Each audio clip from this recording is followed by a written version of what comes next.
বছর ঘুরতে না ঘুরতে দেখলাম রূপা গ্রামে ফিরে এসেছে।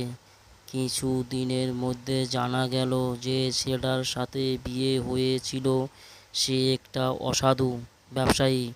এখন ধরা পড়ে 12 বছরের জেল হয়েছে। রূপার বাবাও বিস্তর টাকা পয়সা খরচ করে কোনো কিছুই করতে পারেনি। এখন রূপা গ্রামে রয়েছে, দেখা অবশ্য হয়নি।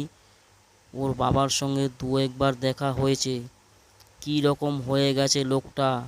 1 বছর আগেও এত অহংকার ছিল, এখন হঠাৎ একদিন আমার দোকানে বসে আছি, কাজ কম ছিল, দেখি রূপার বাবা এসে বসলো আমার দোকানে।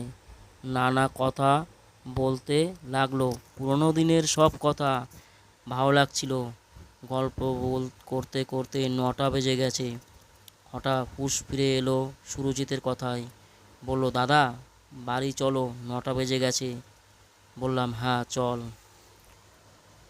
দোকান বন্ধ করে দিয়ে বাড়ি যাবার জন্য তৈরি হতেই রূপার বাবা বললেন যে, তোমার সঙ্গে কথা আছে।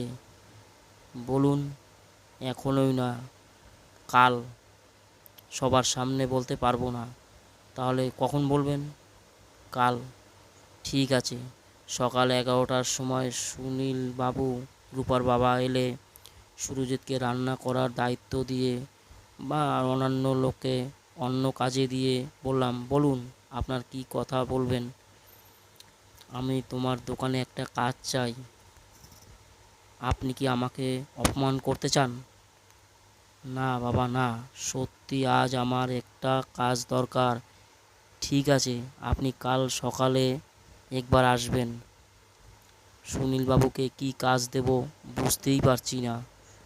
ওকে কি কাজ দিলে ও খুশি হবে? দোকানের সমস্ত কাজকর্ম আমরাই করি। তো ওকে দোকানের হিসাবপত্রের সমস্ত দায়িত্ব দিলাম। বললাম, মাইনা 12,000 টাকা।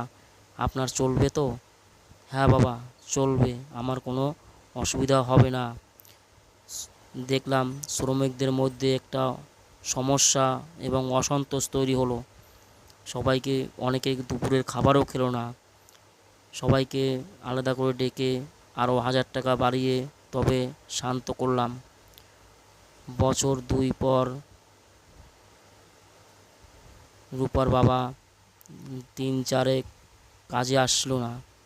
তো এক